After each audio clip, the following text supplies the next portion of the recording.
মান আরাফা নাফসাহু ফাকাদ আরাবা রাব্বা, যেই ব্যক্তি তার নিজের শ্বাসকে চিনেছে সেই ব্যক্তি তার প্রভু দর্শন পেয়েছে।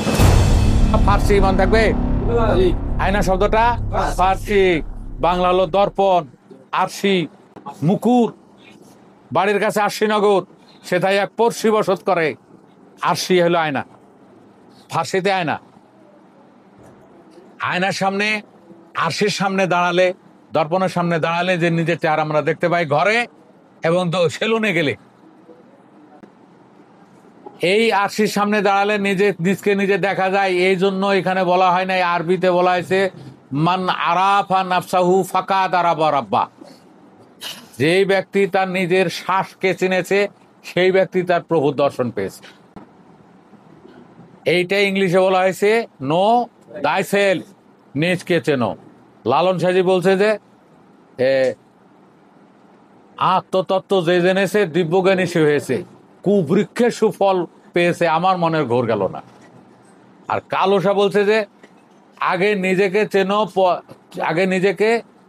চেনো, পরে গুরুকে মানো, দেহ পাশ করে আনো।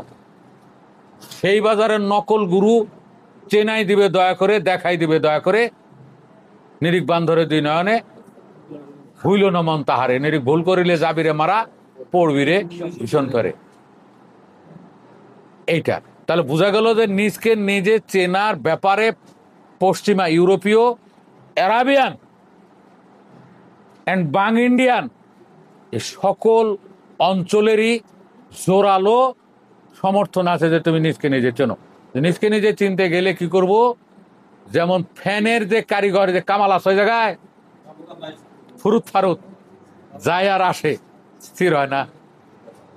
এই ওরা হইলো ফ্যানের আগে বাটি ঢালতো, ওই জন্য ওর নাম ছিল আগে ফ্যান কামাল। পরে এখন কয়েল উৎপাদন করে, ওই জন্য কয়েল কামাল। ঠিক আছে, ফ্যান কামাল এই বলছিল যে এই ফ্যানটা ঘোরাতে 72টা আইটেম লাগে। 72টা আইটেম ইনস্টল হলে ফ্যানটা ঘোরা, সুইচ দিলে, কারেন্ট দিলে ফ্যানটা ঘোরে। তাহলে এই 72টা আইটেম সম্পর্কে যার জানা, ওই ফ্যানের দিব্যদর্শী, আত্মদর্শী, ফ্যান সম্পর্কে ওই জানে। সাইকেলের মেকাররা সাইকেল খুলতে পারে, ওই সাইকেলের ব্যাপারে বিশেষজ্ঞ। হ্যাঁ, এরা জানে সাইকেলের দর্শনটা। আমাদের মানব দেহ তো ওইভাবে খোলা সম্ভব না। আবার ডোম ঘরে ডোমেরা যে কাটে, ওরাও সব না। দেহ দুইভাবে বিশ্লেষণ করা হয়, একটা হলো ফিজিওলজিতে, আর একটা হলো অ্যানাটমিতে।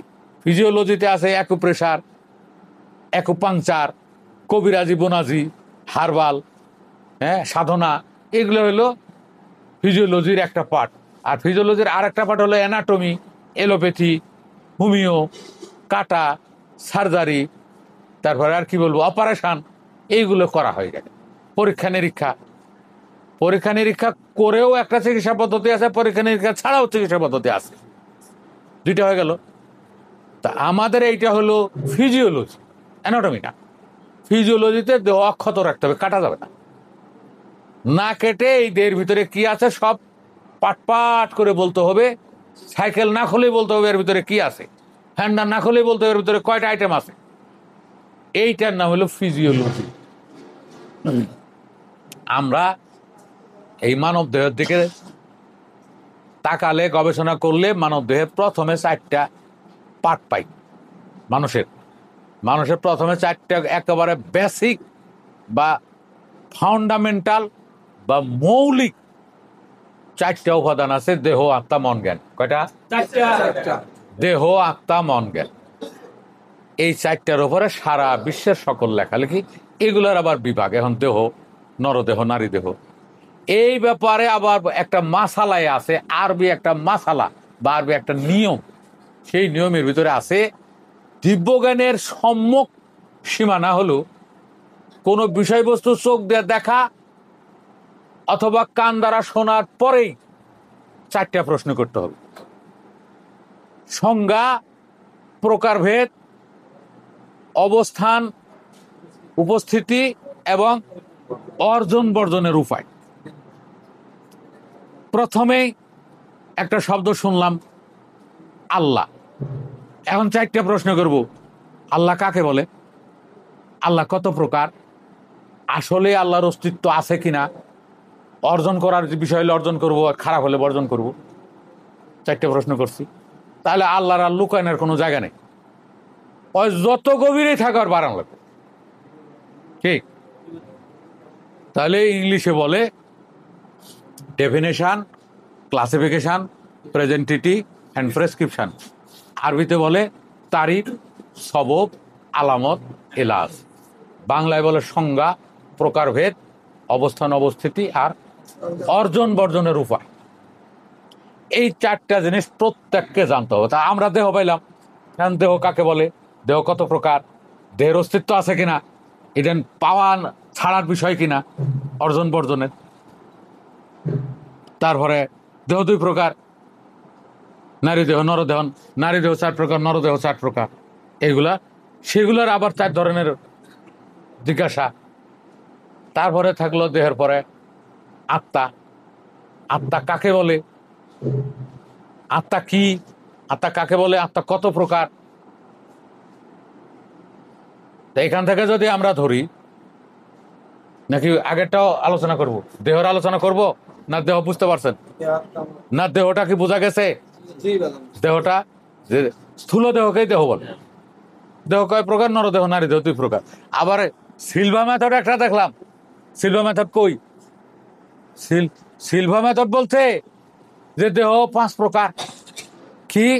সূক্ষ্ম দেহ, স্থূল দেহ, জ্যোতির্ময় দেহ। ও বাবা, চিন্তা করলো কই বলেন এগুলা? কয় এটা সিলভা মেথডে শেখায়। Silva method. দেহ 2 প্রকার। আমি বললো কোনো কামে আসবে না। দেহ 2 প্রকার, একটা নরদেহ, একটা নারী দেহ। নরদেহ আবার 2 প্রকার, 4 প্রকার, অশ্ব, বৃষ, শশ, পুরিগ। এগুলো জ্যোতির্বিদ্যায় আরো 300-400 বছর আগে থেকে আছে। নারী দেহ 4 প্রকার, হস্তিনী, পদ্মিনী, শঙ্খিনী, চিত্রাণী, এগুলো আছে। আর আপনার মনে মনে মন কলা খাইয়া একটা স্থূল দেহ, একটা সূক্ষ্ম দেহ, একটা জ্যোতির্ময় দেহ, আরেকটা অমুক দেহ, আরেকটা অমুক দেহ বানাইতে পারেন। লাভটা কি? ওই শালার মনে উদয় হয়েছে বানাইছে। আসলে এগুলো অস্তিত্ব কোথায়, বা অস্তিত্ব দেখালে আমার কাজে আসবে কি? জীবনে কোনো কাজে আসবে। তারপরে দেহের অবস্থান, হ্যাঁ আছে, হাত দিলে বোঝা যায়। তারপরে অর্জন বর্জনের উপায় এই জায়গায় নাই। এখন আমরা আসি আত্মায়।